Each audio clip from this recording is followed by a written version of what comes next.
Guys, why men are forcing themselves to a girl who is in 7 years old? Guys, there is a lot of women out there. Most of the women nowadays, they are selling their body. You understand? They are selling it. But you are forcing yourself to a child who is in 7 years, like Kwekwe. You are forcing yourself to a child who is 7 years old. You understand? It's so bad. It's so bad because there is a lot of women out there. They want men. There is a lot of women. Some of the women they are selling. Why are you not going there than forcing yourself to a child who is 7 years? You understand?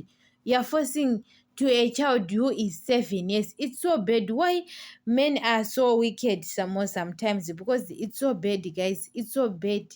There is a lot of women outside. They want men. Some of women they are selling it for 50 rand. If you want, or for long time or short time, 50 rand, 100 rands. You understand? They will charge you than forcing yourself to a child. You understand? That man, he is going to be arrested, guys, and he is going to, guys, to stay a long time in jail. You understand? For 7 years old girl,